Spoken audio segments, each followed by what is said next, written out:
வணக்கம் மக்களே, இந்த வீடியோவில் நம்ம என்ன செய்தி பார்க்க போகிறோம்னா, பீகாரில் எஸ்ஐஆர் நடவடிக்கைக்கு நடுவே டாக் பாபு என்ற நாய்க்கு இருப்பிடச் சான்றிதழ் வினோதத்தின் உச்சம். இணையதளத்தில் வைரலாகும் இந்த செய்தியை பார்த்து ரொம்பவே ஆடி போயிருக்கிறாங்க. வாங்க என்ன தகவல் என்ன செய்தின்னு இந்த வீடியோவில் விரிவாக பார்க்கலாம்.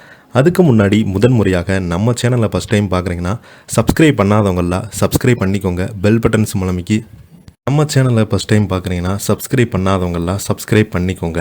பீகார் மாநிலத்தில் விரைவில் தேர்தல் நடைபெறும் நிலையில் அங்கு சார் எனப்படும் வாக்காளர் பட்டியல் சரிபார்ப்பு பணிகள் நடந்து வருகிறது. தான் வாக்காளர்கள் என்பதை நிரூபிக்கும் வகையில் ஆவணங்களை மக்கள் சமர்ப்பிக்க வேண்டும். இதற்கிடையே அங்கு டாக் பாபு என்ற பெயரில் ஒரு கோல்டன் நெட்ரி வகை நாயை இருப்பிடச் சான்றிதழ் வழங்கப்பட்டது. இந்த நிலையில் பார்த்தீங்கன்னா இங்கு மிகப்பெரிய ஒரு சர்ச்சைகள் எழுந்து உள்ளது. பீகாரில் இன்னும் சில மாதங்களில் தேர்தல் நடைபெற இருக்கிறது. இதனால் அங்கு தேர்தல் களம் இப்போதே சூடுபிடிக்க இருக்கிறது. அரசியல் களம் ஒரு பக்கம் இருக்க, அங்கு தேர்தல் ஆணையமும் கூட சார் எனப்படும் சிறப்பு வாக்காளர் சீர்திருத்த நடவடிக்கையை மேற்கொண்டு வருகிறது. எதிர்க்கட்சிகள் இதற்கு கடும் எதிர்ப்பு தெரிவித்த போதிலும் தேர்தல் ஆணையம் இந்த நடவடிக்கையை செயல்படுத்தி வருகிறது. இதற்கிடையே பீகாரில் நாய் ஒன்றுக்கு இருப்பிடச் சான்றிதழ் வழங்கப்பட்டது. சர்ச்சையும் ஏற்பட்டுள்ளது. அந்த சான்றிதழை உடனடியாக சம்பந்தப்பட்ட அதிகாரி ரத்து செய்துவிட்டாங்க.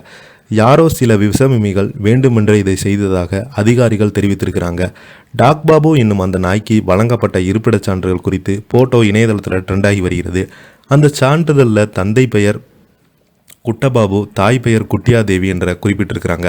மேலும் டாக் பாபு மசூதியில் தபால் நிலைய பகுதியில் வசிப்பதாகவும் வருவாய் அலுவலகர் முசாரி சவுகான் என்பவர் டிஜிட்டல் முறையில் கையெழுத்திட்டு அந்த சான்றிதழ் வழங்கியிருக்கிறாரு. இந்த சம்பவம் பெரும் பேசும் பொருளான நிலையில் அதிகாரிகள் இது குறித்து விசாரித்திருக்கிறாங்க.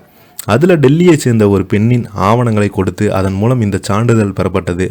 அந்த பெண்ணினுடைய ஆதார் கார்டு மற்றும் பிற ஆவணங்கள் பயன்படுத்தி யாரோ மோசடி செய்து விட்டதாகவும் தெரிய வந்திருக்கிறது. இது குறித்து பாட்னா மாவட்டம் மஜிதா தியாகராஜன் கூறும்போது, இது மிகவும் தீவிரமான விஷயம். யாரோ விஷயமே இப்படி ஒரு விஷயத்தை செய்திருக்கிறாங்க.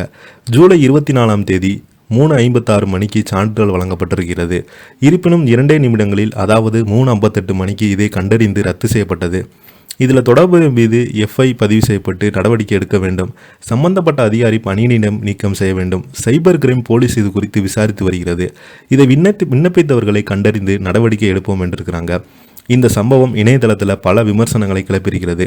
அதிகாரப்பூர்வமான ஆவணங்கள் வழங்குவதில் எந்த அளவுக்கு அதிகாரிக்கு அலட்சியம் காட்டுகிறார் என்பது பலருமே சுட்டிக்காட்டி வருகிறாங்க. பீகாரில் தேர்தலை முன்னிட்டு சார் எனப்படும் வாக்காளர் பட்டியல் திருத்தம் நடைபெற்று வரும் நிலையில் இப்படி ஒரு சம்பவம் நடந்திருக்கிறது. சார் எனப்படும் சிறப்பு வாக்காளர் சீர்திருத்த நடவடிக்கை ஏற்கனவே எதிர்க்கட்சிகள் கடுமையாக விமர்சித்து வராங்க. இந்த சூழல் தான் சார் நடவடிக்கை ஏற்றப்பட்ட ஆவணங்கள் ஒன்றான நிரந்தர இருப்பிடச் சான்றுகள் நாய்க்கு வழங்கப்பட்டுள்ளதாக அங்கு அரசியல் அரங்கில் விவாதத்தை கிளப்பியிருக்கிறது. இதை வைத்தும் அங்கு எதிர்க்கட்சிகள் சார் நடவடிக்கை விமர்சிக்க தொடங்கியிருக்கிறாங்க. இதை பற்றி நீங்கள் என்ன கீழே உள்ள கமெண்ட் பாக்ஸில் மறக்காமல் பதிவிடுங்க. இந்த வீடியோ பிடிச்சிருந்தால் லைக் பண்ணுங்கள், ஷேர் பண்ணுங்கள். நன்றி.